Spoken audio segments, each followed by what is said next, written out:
Thank you, Godfrey. In addition to training and competing, athletes might also require a dose of sports medicine.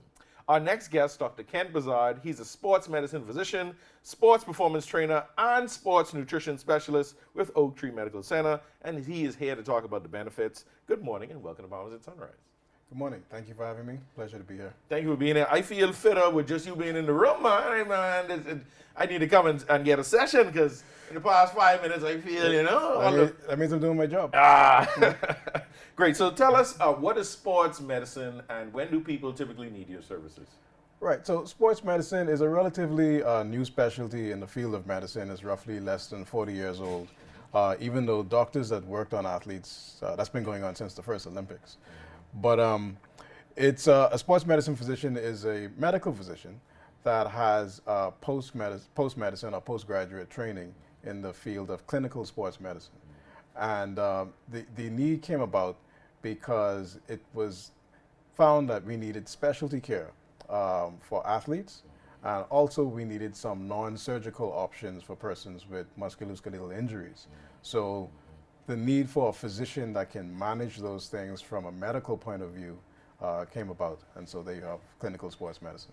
So how can you help active people avoid injury? Well, it's really a multifocal process. First, I'm a person I like to educate my clients, whether they're athletes or regular patients.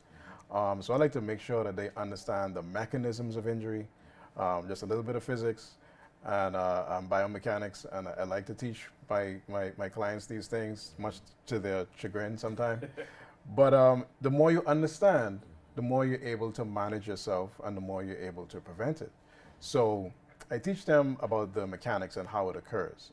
Then we talk about things like posture, things like position, technique, especially if it's an activity, to prevent the injury. And once they understand how their fitness relates to the posture, then they understand how to reduce the incidence of the injury. Once they understand the mechanics, it's all key. That's good. The last point is nutrition.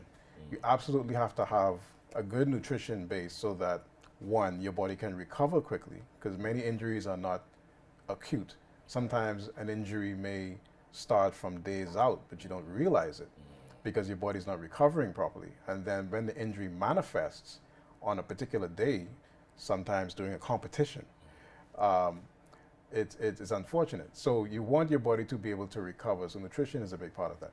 What type of athletes do you typically train or treat? Well, a wide variety of sports, from track and field to I had a rower, I had a judo player, tennis, golf, basketball. I'll have my first volleyball athlete this week. So it's really interesting because I get to write a number of different types of programs. I love being able to assess what the athlete needs. What do they need to do for their sport? Right. What type of positions are they going to be in? What type of levels of height are they going to be in? A volleyball player may be low most of the time, whereas a golf player would be standing tall most of the time. He'll be doing a lot of walking, where the tennis player is doing a lot of short sprints. Right. The long distance runner has long distance running, of course, and the sprinter has burst speed. Right. So their energy systems are different. So the energy management is one thing you have to take into account. Their nutrition needs are different. Their physical needs are different. And I like kind of sorting that out and figuring that out and writing plans specifically for those athletes. That's what I enjoy. Well, let's dig a little bit into the nutritional needs. If you have a typical or professional athlete, what do they need, I guess, as a baseline when you're a high-performance athlete? And I guess tell me about some differences between the sports. Well, I like to say what is not measured does not exist.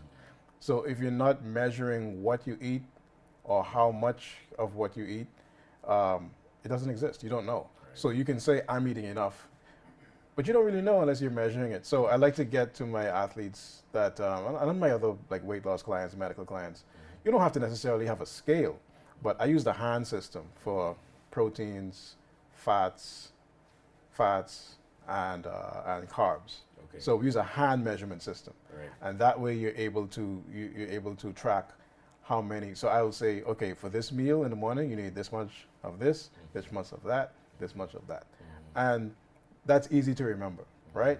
So measurement of what you're eating is very important. making sure you're eating high quality from high quality sources.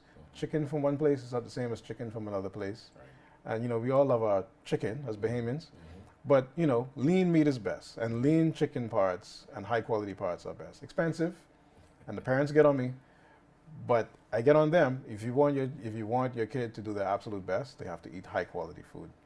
We're getting ready for back to school, and children are going to be active. They're going to be playing sports. What are some of the common injuries that you see arise in children or in student athletes? In the beginning of the season, kids are just getting back. A lot of times, for me, I believe that off season is not off.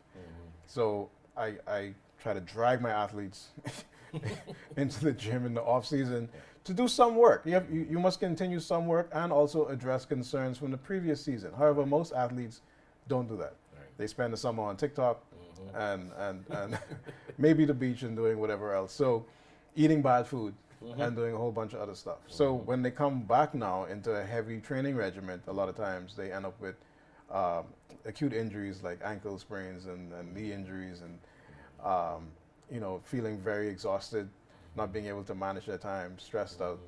So what I like to encourage my parents to do is make sure that, especially if you're serious about your sport, and it's not just a social thing, you want your child to go past the high school level in sports. You want to make sure that they spend quality time in the off season addressing their issues, whether that's nutrition, whether that's range of motion, previous injury. Sometimes we can detect an injury before it happens, and that happens in the off season, right? So, or if they need to build strength, and I think that's the best time to build strength is in the off season or early preseason. Right. So they tend to get a lot of those injuries because they haven't done anything, and they go right back into heavy activity. If you don't use it, you lose it, right?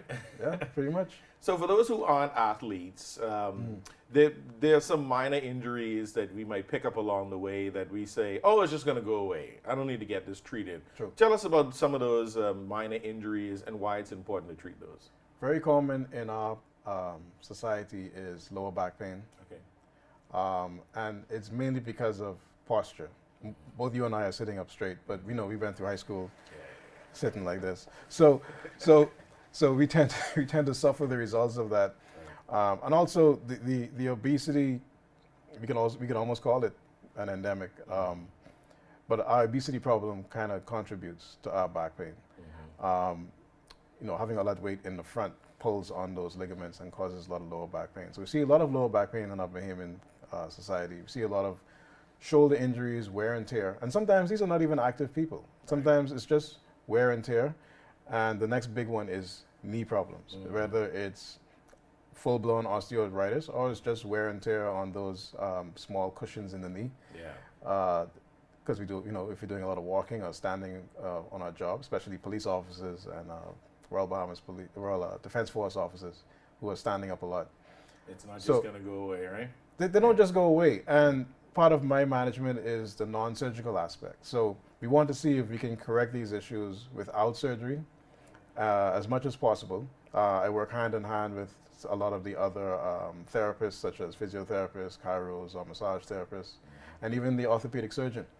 Well, it sounds like you got a great team, and you got yourselves quite a handful there dealing with not only professional athletes, student athletes, and the everyday common person who, like me, who feeling their knee going up the stairs. So I'd like to thank you for coming this morning, Dr. Ken Bazard. Unfortunately, we have to wrap it up, huh? Thank you for having me. Yeah, thank you for being here. If you need to find Dr. Bazard, you can find him at Oak Tree Medical Center. He's ready to solve all of your problems and get you in top shape, ready to run and sprint down the block, all right?